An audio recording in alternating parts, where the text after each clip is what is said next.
My name is Marquis Gentry. My name is Marcus. My name is Carter Kowalczyk. And my name is Keandre Irvin. And today I'll be discussing how soccer has had an impact on global foods. Now, most of the time, soccer fans don't usually get up to go to any concession stands once the match has started. And so the fact of soccer having a concessions was really unheard of until about 2014 when Brazil hosted the World Cup. They wanted to appease people from across the world, and so they provided cuisines from Brazil, China, anywhere that you can think of that would be at the World Cup. And what this did, it basically allowed like people from around the world to enjoy each other's cuisine, and so that's a way that soccer has had a global impact on the world as a whole. FIFA was founded in 1904. Purpose was to oversee international competition among the member nations. It began with Belgium, Denmark, France, Germany, and the Netherlands, Spain, Sweden, and Switzerland. Now, there are 209 member countries within 6 confederations. FIFA is responsible for organizing and promoting major international tournaments, including the World Cup, as well as championships within each confederation to find the best team in a region. The organization also decides who will host the World Cup. The host country has the opportunity to invest in better stadiums and methods of transportation in anticipation of a large increase in tourism. And I'm going to be talking about the economic and political aspects of soccer on the global scale. On a continental scale, for example, in North America, 1994, the World Cup was hosted in a number of United States cities. The final was in Los Angeles, which produced a net profit of $623 million.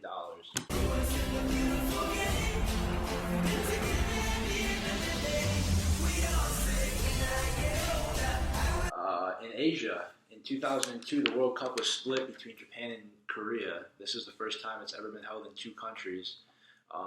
With a live audience of 3 million people, this produced $1.2 billion in ticket sales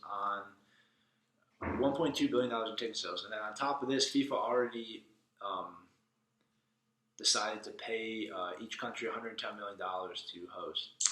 During this time as well in Asia, or Japan and Korea, each country expanded their 20 or so soccer facilities with an investment of $4.7 billion. And another realization during this event was the increase in a country's sense of pride and exposure on the national level due to all the media that became present around the World Cup.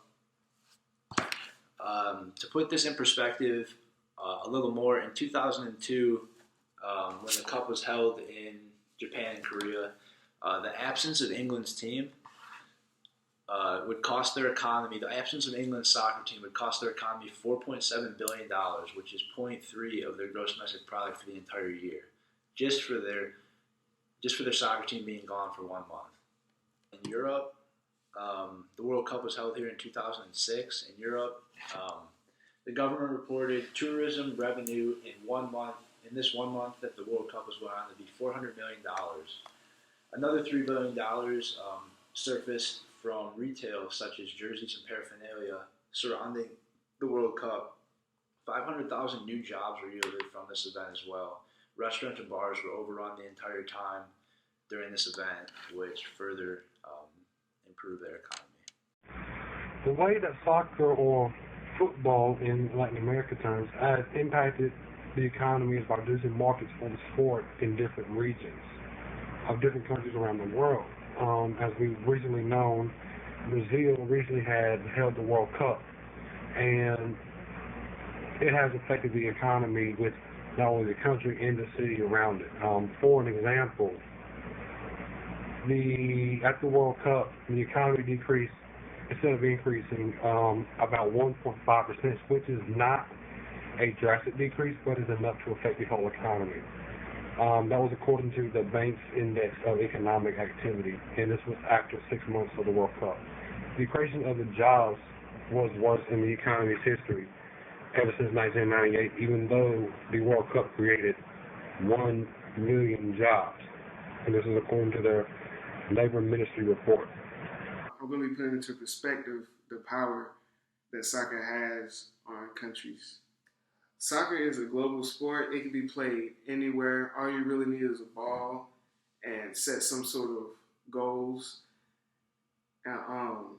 It can be played anywhere from a dirt road or a Wembley Stadium. Really, soccer has a huge impact because between all countries, because it could really, even third world countries can play soccer. Rich countries can play soccer. Underdeveloped, like anybody. But what's really interesting is that soccer has so much of an impact and so many people care about it. They have the national pride invested in so much that at one point it was the catalyst for a war. This was called the soccer war or the football war. And it was between El Salvador and Honduras in 1969. And they were competing, they were qualifying for the World Cup of 1970. So Honduras, they won the first game. El Salvador won the second qualifying game. This was 3 rounds. And before the third game, tensions were so high that Honduras broke all connections with its neighbors, and El Salvador ended up winning, and they ended up winning the qualifying, the third round, but they didn't win the World Cup, even though they went on.